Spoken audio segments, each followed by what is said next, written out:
अभी दूसरा प्रश्न प्रोफेसर पंकज सारस्वत जी का है। प्रणाम माननीय। संस्कृत साहित्य का हिंदी साहित्य पर कितना असर व निरंतरता दिखती है? दो प्रश्न हैं इनके। पहला प्रश्न यह है और दूसरा प्रश्न है कि मार्क्सवादी विचारधारा का कितना असर रहा है हिंदी साहित्य पर और भविष्य में तथा भविष्य परिधि में आप इसे कहां तक देखते हैं? दो प्रश्न है। पहला प्रश्न है कि संस्कृत का कितना एक प्रभाव रहा हिंदी साहित्य पर। दूसरा है मार्क्सवादी विचारधारा जो साम्यवाद से साहित्य में या प्रगतिवाद से साहित्य में कहा जाता है, वह कितना एक है हिंदी साहित्य में और आगे क्या क्या होगा इसको लेकर? जी सर। जी, बहुत अच्छा प्रश्न है।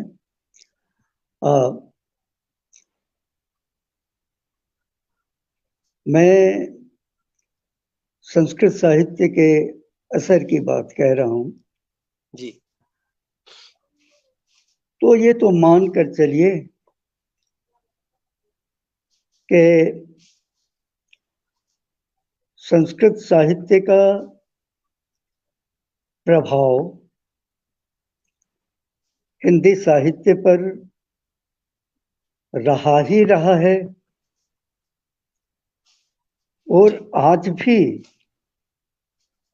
चाहे वो यदि हम कोई ऐसी विषय वस्तु तलाशते हैं, ऐसा पात्र देते हैं, तो लंबे समय के बाद यदि उसमें शक्ति हम दे पाए तो वो जाकर वो सिंबॉलिकल डायमेंशन प्राप्त कर सकेगा। लेकिन संशय की एक रात लिखी गई, अग्निलीक लिखी गई, जी, महाभारत की कथा और राम की कथा को लेकर के बहुत सारे लिखे गए, राधा और कृष्ण के प्रसंग को लेकर कनुप्रिया जैसी चीज आई, जी जी, महाभारत को लेकर के अंधा युग जैसा। जी, तो कहीं न कहीं सुरजीत और अपने मित्रों से मैं कहता हूं कि इसके लिए तो हमें संस्कृत के पास जाना पड़ा है, जाना पड़ता रहेगा और इसमें कोई हर्ज नहीं है। लेकिन अंधा युग में अब समझना यह है कि अंधा युग में संशय की एक रात में, चाहे अग्निलीक में, जी, क्या जो लिखा गया है वह बिल्कुल उल्टा है जो पहले रामायण या महाभारत में कहा गया है, या उसका कुछ नया संदर्भ भी बनता है? बिल्कुल बिल्कुल बिल्कुल यही बात सर, बिल्कुल यही बात। तो देखिए, किसी में कालातीतता यानी युग को पकड़े और युग को लांघ जाए, दोनों चीज साइमल्टेनियसली, युग से बिल्कुल कटा न रहे लेकिन युग को लांघे। क्योंकि वहां पर अब एक चीज यहां पर मैं बताऊं कि ऐसा जो साहित्यकार होता है वो प्रज्ञावान होता है और प्रज्ञा वहां काम करती है जहां चेतना की तीन प्रक्रिया चलती रहती है, स्मृति का अतीत से, मति का वर्तमान से, बुद्धि का भविष्य से। ये तीन वृत्तियां जब एक साथ काम करती हैं तब प्रज्ञावान होता है और प्रज्ञावान जब रचता है तो वो आर्ष रचना हो जाती है। आर्ष रचना इसलिए हो जाती है, ऋषि की रचना इसलिए हो जाती है कि वो दृष्टा हो जाता है। मंत्र दृष्टारे है ऋषिया। तो वो देख लेता है, वो काल में रहते हुए काल को लांघता है, पीछे की तरफ भी और आगे की तरफ भी छलांग मारता है। तो जहां इन तीनों कालों की रोशनी हमें मिले, दिशा मिल जाए, इसके लिए परंपरा तो चाहिए होती है। लेकिन इसी को इलियट ने कहा कि परंपरा रूढ़ानुगतिता नहीं है। हम रूढ़ी को ना लें, हम उस परंपरा को क्या कहते हैं, tradition involves a historical sense. जी। और यह इतिहास बोध को इलियट क्या कहते हैं, it is not the perception of the pastness of the past but the perception of the presence of the past. Presence of तो द पास्ट, हमने बिल्कुल बिल्कुल बिल्कुल। और अंधा युग का जो ये, उदाहरण सर आप दे रहे थे, वो हाँ भी ऐसी ही बात है कि प्रेजेंस ऑफ द पास्ट। हाँ, हुकूमतें और फिर बदलती वो, हैं, जनता वहीं की वहीं। जी तो ये जो है, और यही पर इंडिविजुअल टैलेंट है जो उसे एक नई छलांग, एक नई रोशनी देता है। तो संस्कृत से हम कट नहीं सकते, जी और उसके प्रभाव को, हमारी मनीषा का जो गठन है, इसकी गढ़न है, रचन है, जाने अनजाने यह हमारे जीन में है, वो है, जी इसको मानना पड़ेगा। जी अब रही मार्क्सवाद की बात, जी जी मार्क्सवाद ने भी हमारे वक्त को बहुत गहरे से और बहुत ताकत से प्रभावित किया। निस्संदेह हिंदी में तो मार्क्सवादी समीक्षा एमए में और ऑनर्स में तो इसका एक पत्र ही पढ़ाया जाता है, और एक लंबी फहरिस्त और सूची मिलेगी इस प्रकार के हिंदी साहित्यकारों की, रचनाकारों की, जो इस विचारधारा से जुड़े रहे और उस विचारधारा की रोशनी में उन्होंने बहुत कुछ लिखा है, जिनमें बहुत कुछ महत्वपूर्ण भी हैं। तो देखो, इसको मैं थोड़ा समावेशी चित्त का आदमी हूँ। जहां जहां जो अच्छा होता है उसे ग्रहण करते हैं, और आंख किसी से नहीं मूंदते, और ना अलाउ करते हैं कि कोई दूसरा मेरी आंख मूंद दे। मेरी बात समझ रहे हो ना? जी जी बिल्कुल ना, बिल्कुल। मैं अपनी आंख मूंदता नहीं, और ना किसी को ये इजाजत देता हूं कि आकर मेरी आंख मूंद दे और तू जो कहे वही मैं मानू। जी तो खुली आंख और खुला मन, चौड़ा कलेजा, ये सब जब होता है तो साहित्य के क्षेत्र में उतरना चाहिए। ये बड़े वाह हौसले का और बड़े हिम्मत का काम है जी। वाह वाह वाह ये वाह गढ़ने वाह रचने का काम है। ये तत्काल वो वो फास्ट फूड नहीं है। वाह तो वाह। हाँ, तो लोगों ने किया है और उससे भी आप नजर मिली है। तो जी मैं यह कहता हूं जी कि जहां जो अच्छा है, जी अब हम कैसे कहेंगे कि आधा गांव को हम कैसे नहीं स्वीकार करेंगे? जी अपने आप में वो भी तो जबरदस्त चीज है। बिल्कुल बिल्कुल। साहित्य तो समावेशी है।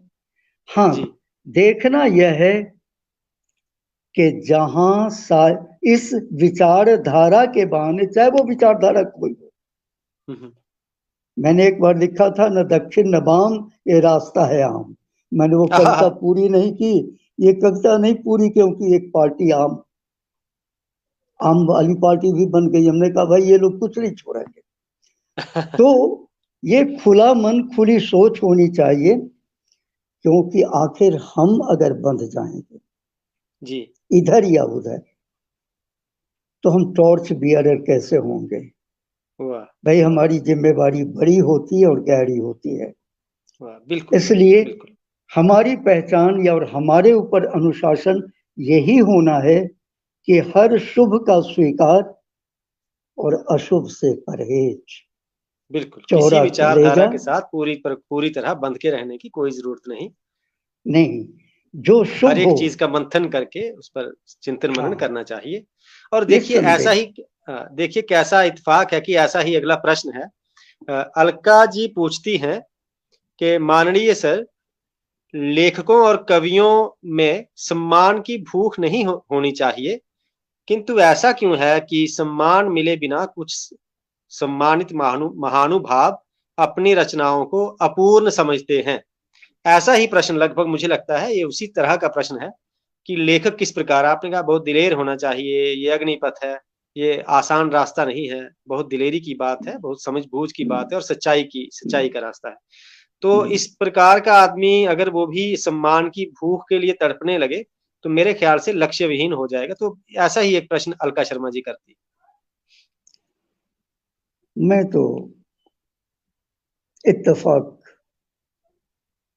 जी रखता हूँ इस विचार से।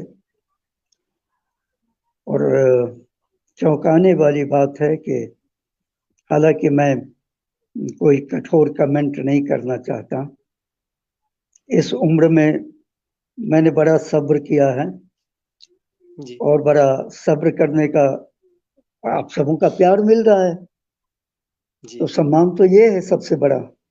जी मैं तो दरभंगा के इस कोने में बैठा हुआ हूँ और आप इतने लोग मुझे प्यार से सुन रहे हो। अब मैं खोजूं कि मेरी किताब को सम्मान नहीं मिला तो ये छोटी हो गई, वाह वाह, और सही बात है। सम्मान मिल गया इसलिए वो बड़ी हो गई।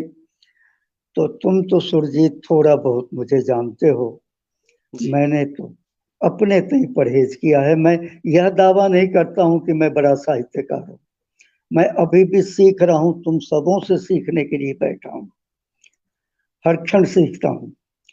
लेकिन अगर आदमी बेचैनी पाएगा, मैं एक व्यावहारिक बात कह रहा हूं, वो लक्ष्य रखेगा कि मुझे यह सम्मान पाना है इसलिए लिखना है, समझ रहे हो?